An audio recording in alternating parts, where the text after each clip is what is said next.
Welcome to another episode of Coffee with the County. Today I am with Amanda Flier. She is a social worker in our HHS, Health and Human Services area, and MnCHOICE certified assessor. Correct. Hello, Amanda. How are you? I'm doing well, thank you. Thank you for having me. Well, thanks for coming in. I know we want to talk about what MnCHOICES is, right? It's a MnCHOICE certified assessor. That sounds fancy. That sounds very important, and I'm sure that it is. Yeah. So I'm hoping that you'll teach us what exactly that does. But let's start with you, if we could. Sure. Amanda Flier works at Aiken County. How long have you been here? Where'd you come from? Sure.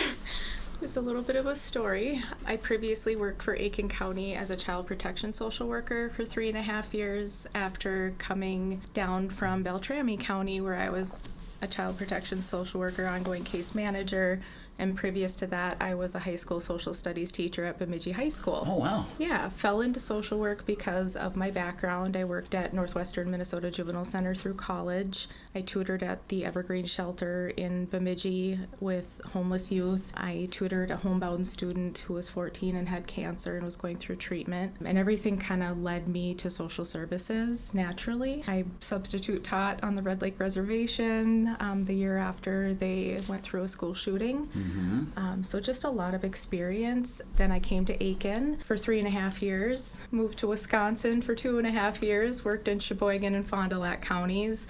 So just a different dynamic. All in social work? All in social activity? work. Yeah. Yep. And then came back here, and I've been back for 7 years now. And my first few years did child protection again, and then transitioned over to the adult services team in the home and community-based parts of things. That's an extensive background. That's awesome. Thank and you. You're back here for 7 years. Yeah. And I'm sure this is the greatest place you've ever lived and This been is in. home. And Yeah, this that's is so home. awesome. Yep. So you left and came back and all that. I'm hearing so many stories from employees and people that I deal with on a daily basis out in our area that went away, couldn't get away fast enough, and now I'm back and really enjoy it. So that's cool to have you back in. And Thank you. And you didn't just get here, you've been here for 7 years, so that's awesome. Yeah. Yeah. So Amanda, tell me, MnCHOICE certified assessor. Yeah. First of all, what is MnCHOICES? What are we talking about? Sure. I learned so much during these things. So MnCHOICES is an assessment, but it's a person-centered in-person evaluation that helps determine eligibility for Minnesota long-term services and supports. We assess individuals' needs and preferences, develop a plan for receiving necessary support and services. The assessments are designed to be comprehensive, consistent, ensuring equitable access to services for all eligible individuals. So really, we're going into people's homes, and we're guests, and we're welcomed, and it's altogether a positive experience most of the time. There's been a big pivot, in the last 5 years towards person-centered practices and informed choice, and really allowing individuals to know what's available to them, so they can choose what service or support is going to result in their best possible day. So we're trying to figure out through observation and through listening how people live their lives, and how can we help them, support them to develop their dreams and wishes and goals. Those individuals who are eligible, and there's a lot in eligibility. Sure. That might be another podcast. But it's through different programs like the long-term care financial assistance program. We're communicating with area providers, to meet people's needs. So, this is for anybody. I was going to ask, is this an age group, or is this anyone Aiken County resident that's looking for some support and has some questions, right? Yeah, so we want people to come to the agency. We want calls. Please call us if you are, struggling to meet your basic needs and to assure your own health and safety. We want to understand what the barriers are and what we can support them to put into place that can make those barriers maybe easier or altogether gone. So when we talk about some of the struggles or issues, are we talking about food insecurities, things like that? Is that part of Sure. what you're assessing? Yeah, so, you kind of get like a deep dive underneath what's going on with individuals. So you learn, like if there is a food insecurity, why? Like what's happening that's causing that? Is there, is it employment? Kind of backtrack a little bit. The assessment covers all areas of a person's life. Okay. So we talk about important people. We talk about informal or natural supports. We talk about meaningful activities, their routine, like how do they do their day? Is there significant parts of their day that are very important to them? Is their routine very important to them? We talk about personal cares, work and school, living environment, household management, eating and meal prep, movement, increased time to do those things that they have to do on a daily basis because of physical conditions or behavioral situations. Okay. We talk about assistive technology, monitoring technologies, health history, current concerns, health interventions, memory, cognition, and learning, psychosocial health, and self-preservation. Wow. So that, to me, it doesn't sound like a 5-page or a 5-question survey that you guys go in 5 minutes, you do this and say, oh, this is what we should do. That sounds hugely extensive. Yeah, and reassessments. I did a remapping of reassessments with MAXA and DHS a couple falls ago, and we submitted a document to legislature to help improve person-centered practices with reassessments. And what we indicated in that document to legislature was that the revision for MnCHOICES, which happened over a year ago, there are on average 117,000 people in the state who are on disability waivers. So that's 117,000 reassessments alone per year. Yeah, because that's a requirement through the statute, I'm sure. Correct. Yep. Okay. Yep. So everybody has to have an assessment annually, and there's some things that make it one waiver. They can do like an in-person assessment 1 year, and then like for the next 3, they don't have to be in person. We can do them remote over the phone. Best practice is to do these in person, so there's a lot of travel required to I was in Jacobson and McGregor this week.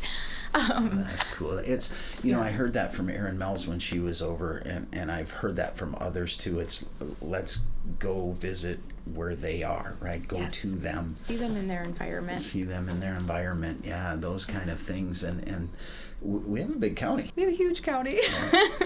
There's a lot of travel time in that, but I'm sure it's refreshing and enlightening to go and see them in that and be able to help. And ultimately, what you're doing is drastically supporting an issue that they have. I never get the words right on, you guys use all those cool words. I'll never get those right, but you eventually want to bring them out of that issue, right? And solve that for them and help them succeed on their own without having the need for your involvement in the end, right? Well, it's kind of when you get on a waiver, you stay on a waiver because the supports and services that are in place are what's making you okay, what's getting you to achieve your best possible day, or even just a good day. So I think the goal is more good days than not, and to maintain services over time to continue supporting people. I mean, these are people birth to, end of life. So we're seeing a full spectrum of human beings within our community, and we're supporting them outside the community as well. Case managers go outside the community all over the state to see people. We have people who are our financial responsibility, and we case manage, but they're living elsewhere. But my focus is Aiken County, but I have also went to Buffalo last couple months because we had a community member in a rehab stay. So we pivot, we flex, we make it accessible. Are, right? Yeah, that's the goal. Equity and accessibility and compassion. All in the goal of taking care and supporting the residents of Aiken County, and that's amazing work. Thank you. You mentioned 117,000 people across the state. Yeah. That's a big number, It right? is. That's a huge number based on our 5.5 million, whatever population that is. In Aiken County, is there I mean, are we above the norm or below? I don't know how to ask that question. It's an interesting question. There's a couple different ways to answer that. So our elderly population is substantial in Aiken County, so that has necessitated a heavier group in that area. Sure. That's what I did initially coming into the Adult Social Services HCBS team. I worked as a social worker, case manager, and care coordinator. That was the 65 and older population. And man, they're busy. Mm-hmm. They're so busy. Yeah. And so that's a population that we have in our community. We also have a very large DD caddy population. So people who... Tell me what that is. Yeah. So DD is developmental delay. So people who are living life with intellectual disability or, living life with certified disability. And that's kind of the key to these assessments is to be eligible for waiver, you have to have medical assistance long-term care, and you have to be certified disabled. We have a big, beautiful thing going on with that population in our community. We have DAC, DAC Works, Life Enrichment Program at DAC, and I hope the community knows and understands, and I know people do because I see people who know the people I'm doing assessments with. There's just a really cool, protective group of people in the community who are doing things with our individuals and helping them to have their very best day and really focusing on what they do well, going on it. Let's go forward on this. You're really good at this. Let's develop that for you. And that has given me so much hope and so much reassurance that our community is taking care of each other. And you mentioned DAC. I've been able to, form a relationship with Tammy Jo and Andrea came in last week, and we sat down and she taught me all about what DAC does, and it's amazing.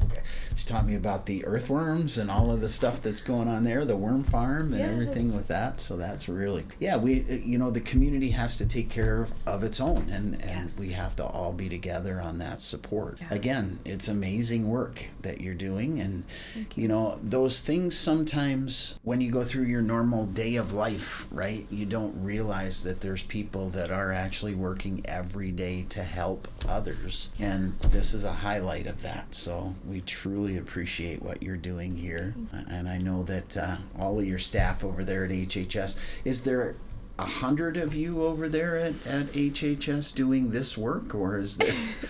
Yeah, so we have 2 public health nurses who are on our care coordinator case management team. We had a person leave, so we have an opening.